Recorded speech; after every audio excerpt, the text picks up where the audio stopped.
नमस्कार दोस्तों, मैं आचार्य ध्यानामी और यहाँ एक प्रश्न है। ये प्रश्न भी जो मैं यहाँ पर वीडियो बना रहा हूँ, जिन प्रश्नों को मैं ले रहा हूँ, हकीकत में ये बहुत सारे परिवारों का, बहुत सारे साधकों का, बहुत सारी साधिकाओं का हो सकता है। कुछ बोल पाते हैं, कुछ डर के मारे बोल नहीं पाते।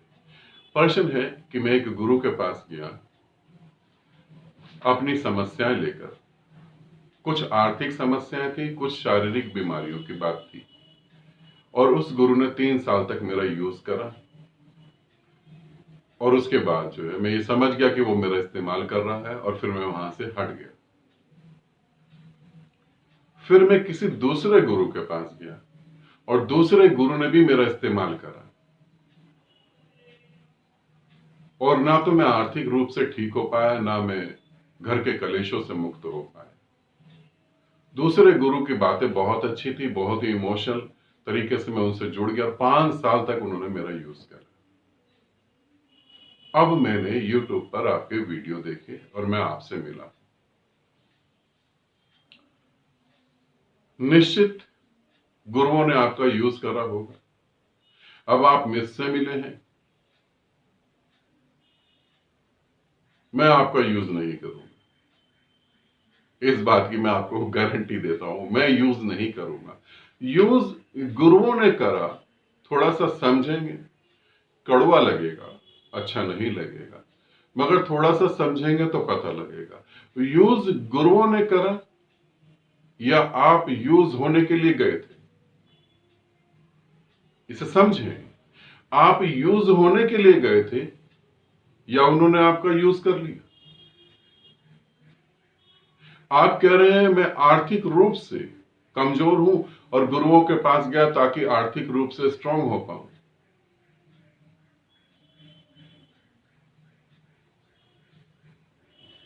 जिन गुरुओं के पास तुम गए वो आर्थिक रूप से स्ट्रांग है। उनकी पैसे की भूख मिट पाई। उन्हीं की पैसे की भूख नहीं मिटी तो वो तुम्हारी भूख कहां से शांत कर देंगे। आश्रम, बड़ा आश्रम, बड़ी महंगी गाड़ियां, और महंगी गाड़ियां, और पर्सनल हवाई जहाज, और पर्सनल ज्वेलरी, और बड़े बैंक बैलेंस, बाहर की कंट्री में आश्रम, उन्हीं की भूख नहीं मिट पा रही। तुम्हारी भूख कहां से मिटा देगा कोई गुरु। तुम कुछ गलत धारणा लेके गए, फिर तुम कह रहे हो और बीमारियां, शरीर की बीमारियां, शरीर की बीमारियां गुरु ठीक कर देता है। तो हम अपने बच्चों को मेडिकल में एडमिशन नहीं दिलाते, हम अपने बच्चों को पढ़ाने में इतना पैसा नहीं खर्च करते, हम अपने बच्चों का जो है बाहर पढ़ने के लिए नहीं भेजते। बहुत सारी बातें हैं। हमारे घर के बच्चे इतनी ज्यादा मेहनत नहीं करते। मेडिकल साइंस तो जड़ से ही खत्म हो जाती अगर गुरु शारीरिक बीमारियों को ठीक कर देता।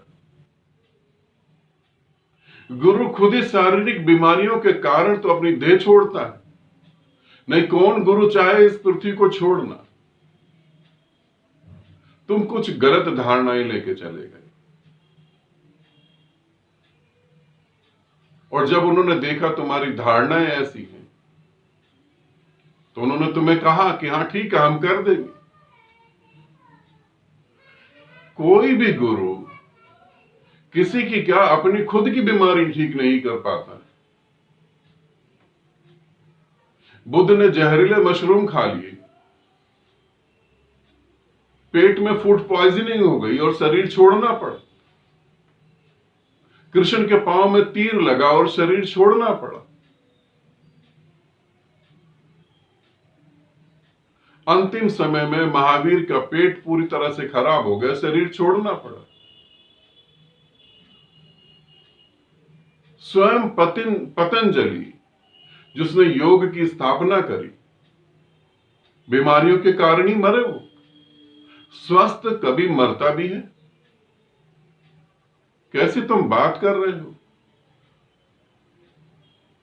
फिर घर के कलेश, किसने कहा गुरु घर के कलेश खत्म करता है? उसके घर में खुद ही कलेश थे, इसलिए तो वो ध्यान साधना में गया। यदि घर के कलेश ठीक हो सकते तो वो अपने घर के कलेश ठीक करता, ध्यान साधना क्यों करता?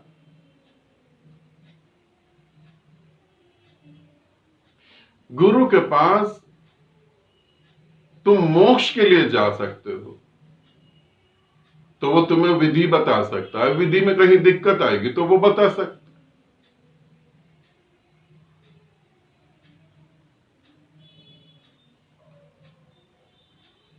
तुम्हारा यूज हुआ तुम्हारी गलत धारणाओं के कारण, तुम्हारी गलत मांग के कारण यूज हुआ। और ऐसा अंधविश्वास फैलाने वाले बहुत सारे हैं, बहुत सारे। गाय के गोबर से ये हो जाता है, वो हो जाता है, गौमूत्र से ये होता है, वो होता है। तो हमें केमिस्ट की दुकान पर दवाइयां रखने की जरूरत क्या है? गौमूत्र और गोबर ही रख देते हैं। फिर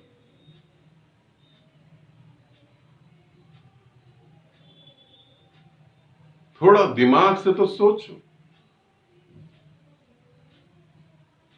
ये तुम्हारे अंधविश्वास को फैलाने वाले गुरु, ये खुद ही मेडिकल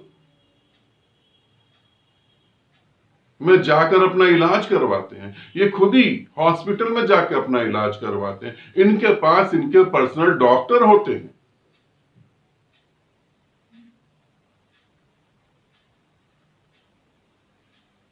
आर्थिक रूप से तुम्हें वो ठीक कर देते तो ये दान नहीं लेते। अरे आर्थिक रूप से तुम्हारी स्थिति ठीक कर दे, कोई गुरु ठीक कर दे, तो इतनी सारी नौकरियां, इतने सारे बिजनेस पैदा करने की जरूरत ही कहां पे थी? सभी आर्थिक रूप से ठीक कर देते। फिर ये जब तुम्हें दिखाया जाता है कि किसी गुरु ने किसी को छू दिया और वो चमत्कार हुआ, वो बीमारियों से ठीक हो गया, अरे इस खेल को समझो, ये खेल है, ये मदारी का एक खेल है और कुछ भी नहीं है। तुम अंधों की तरह इसे सच मान लेते हो। अगर एक गुरु किसी के एड्स को ठीक कर सकता है तो पूरी पृथ्वी के एड्स के पेशेंट को ठीक कर देना चाहिए।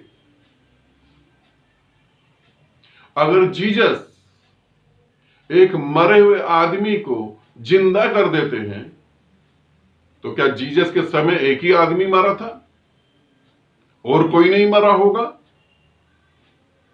क्या जीसस ने किसी अंधे आदमी की आंख दे दी, क्या एक ही आदमी अंधा था और कोई अंधा नहीं था उस जगह?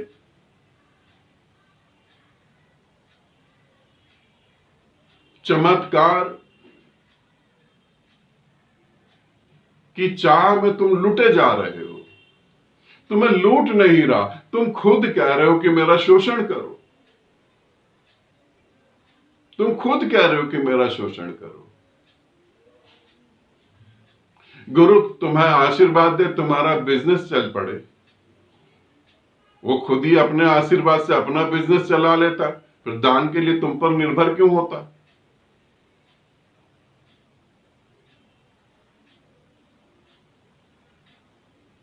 गुरु तुम्हें समझने के लिए तुम्हारे मन में गहरे उतरेगा, तुम्हारी सभी भाव दशाओं को बाहर निकालेगा। तुम कहोगे मैं कामुक हूं, गुरु कहेगा स्वीकार है, ताकि तुम कामुक भाव से मुक्त हो पाओ। मगर वो तुम्हें काम वासना में डुबो देगा और वहीं छोड़ के आ जाएगा, तो वो गुरु नहीं है। गुरु के पास जब जाओगे, कहोगे मैं आर्थिक रूप से कमजोर हूं, तो वो कहेगा अपने फील्ड में मेहनत करो, कंपटीशन करो, सर्च करो और ढूंढो क्या दुनिया में नया हो रहा है। फिर अपने बिजनेस में उतरो, अपनी क्वालिटी, अपने गुण को निखारो और पैसा कमाओ। यदि वो कहेगा कि हां मैं नोटों की बारिश कर दूं, तो एक नंबर है पुलिस डिपार्टमेंट का, तो वहां कॉल करके बताना कि ये गुरु नोटों की बारिश करवा रहा है। नोटों की अगर बारिश करवा सकता तो इस पृथ्वी पर कोई भी गरीब नहीं होता, आर्थिक रूप से सब अमीर होते और देश की करेंसी फेल हो जाती, सब कुछ खत्म हो जाता। तुम अपनी गलत मान और गलत धारणाओं के वजह से यूज होते हो, और कोई कारण नहीं, और कोई भी कारण नहीं।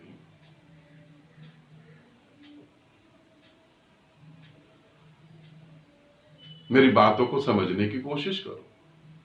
तुम यदि कहो बस मुझे मोक्ष की ही चाह है, तो वो विधि बता देगा, कथा कहानियां नहीं सुनाएगा। जो कथा कहानियां सुनाता हो समझना वो ढोंगी है। कथा कहानियों से भी कुछ होगा क्या? एक उदाहरण दे रहा हूं, तुम मेरे पास आओ, तुम कहो मैं हवाई जहाज खरीद रहा हूं, मैं कहूं कि मेरे दादाजी थे, वो पायलट थे, हवाई जहाज ऐसे चलाते थे, वैसे चलाते थे, एक बार उनके हवाई जहाज के आगे कुछ आ गया और उन्होंने ऐसे हवाई जहाज चला दिया। अरे उनके नाम से हवाई जहाज चल पड़ता था। ये कथा कहानियां सुन के तुम्हें हवाई जहाज चलाना आएगा? तुम पायलट बन जाओगे क्या? मूर्खों की तरह लोग सुन रहे हैं कथा, उन कथाओं से कुछ नहीं होने वाला। तुम्हारे जीवन में कहां कथा हो रही? लोग गीता का पाठ सुन रहे हैं, गीता का पाठ पढ़ रहे हैं, अपनी गीता में तो तुम दुर्योधन बने बार बार फेल होते जा रहे हो। कृष्ण कहीं वहां पैदा नहीं हो रहा। जो कहानियां सुनाए, जो कथाएं सुनाए, तुम्हें बीमारी की दवा ना दे, तुम्हें विधि ना दे, वो गुरु नहीं है। गुरु सदा तुम्हें विधि देगा और विधि पे चलने के लिए कहेगा। वो तुम्हारा शोषण कर ही नहीं सकता। गुरु तुम्हारा शोषण कैसे करेगा?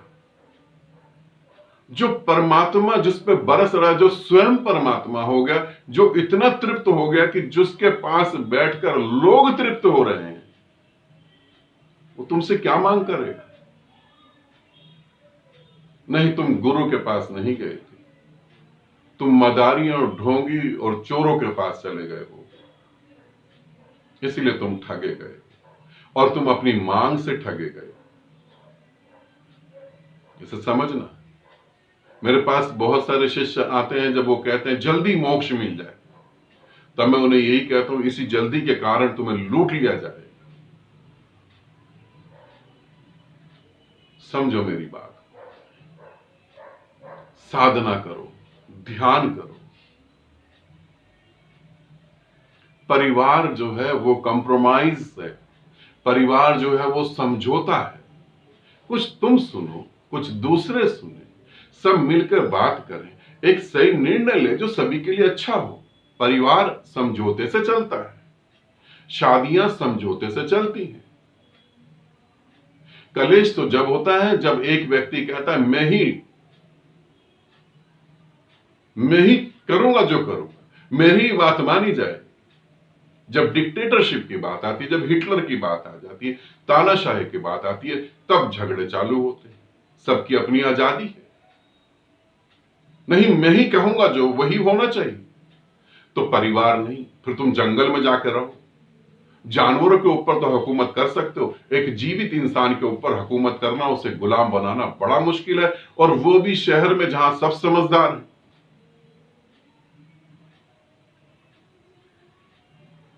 और जो गुलाम बन जाए और जिसको तुम गुलाम बना लो, वो गधे से ज्यादा वो नहीं होगा, गधा बुद्धि होगी उसकी, इसलिए वो गुलाम बन गया। या फिर लोमड़ी बुद्धि होगी उसकी, वो तुम्हें भी गुलाम बना रहा होगा, छुपके से, तुम्हें पता नहीं लग रहा होगा।